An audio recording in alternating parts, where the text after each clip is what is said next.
Hello வணக்கம் அனைவருக்கும். ஒரே தமாஷா இருக்குது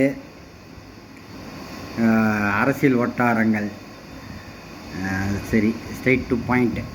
அதாவது இப்போ 108 சீட்டு ஜெயிச்சிருக்காங்க தாவேகா. இப்போ அவர் முதலமைச்சர் ஆகிறதுக்கு எல்லாரும் ஏதோ ஒரு வகையில் முட்டுக்கட்டை போடுறாங்க. அப்படியே எவனா ஒருத்தர் 2 பேர் ஆதரவு கொடுத்தான்னு வச்சுங்க, இதெல்லாம் எத்தனை நாளைக்கு நீடிக்குன்னு தெரியாது. அவன் இன்னைக்கு போகிறானுவான், நாளைக்கு போகிறானுவான். இதெல்லாம் பெரிய சிக்கல். அவன் சொல்கிறதெல்லாம் செய்ய வேண்டியதாக இருக்கும்.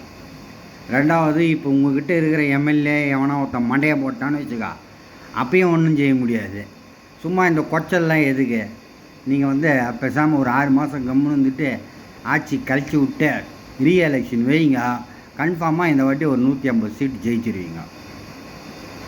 புரியுதுங்களா? 150, அதுக்கு மேலே கூட வரதுக்கு வாய்ப்பு இருக்குது. இதை விட்டுட்டு, அதாவது இது எப்படி சொல்கிறது, உங்கள் கட்சிக்கு எந்த தம்பு திறனையும் கிடையாது. அது எனக்கு நல்லா தெரியும். தாவேகாவுக்கு ஒரே ஒரு தம்பு திராணி கூட கிடையாது. அந்த கட்சியில் இருக்கிற ஒரு பொதுச் செயலாளரோ, ஒரு மாவட்ட செயலாளரோ, ஒரு அவைத்தலைவரோ, இல்லை தலைவரே விட்டான் என்னை இந்த மாதிரி முட்டுக்கட்டை போடுறாங்க, மக்கள்லாம் சேர்ந்து ஒரு கடை அடைப்பு போராட்டமாவது நடத்துங்கன்னு இதுவரையிலும் ஒரு அறிக்கை விட்டுக்கிறீங்களா? கவர்னர் எதிர்த்து எங்களுக்கு அழைப்பே விடலை, ஒரு கடை அடைப்பு போராட்டம் அப்படின்னு சொல்லி ஒன்று அறிவிங்க பார்க்கலாம். எல்லாரும் கடையை மூட்டு போயிடுறானுங்களான்னு. எவனுமே போக மாட்டான். ஒரு ஊருக்கு ஒரு 10 கடை மூடினாங்கன்னா பெரிய விஷயம். ஏன் சொல்கிறேன்னு கேளுங்க. இப்போ ஒருத்தர் கடை திறந்து தொழில் பண்ணுறாரு.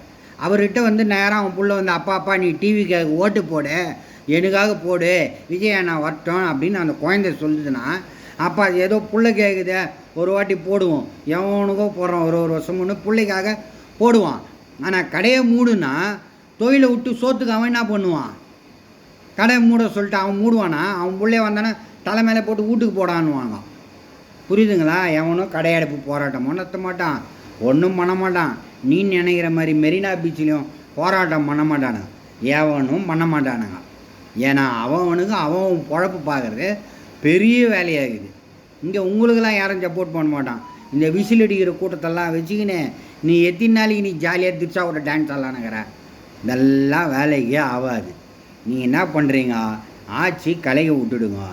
6 மாதம் கழிச்சு திருப்பி இதே மாதிரி ஒரு மாசு கூட்டத்தை கூட்டி இன்னொரு 40-50 பேர் சாவச்சு நாங்கள் தான் பலசாலின்ட்டு ஒரு 150 சீட்டு ஜெயிச்சுட்டு ஆட்சி பண்ணுங்க.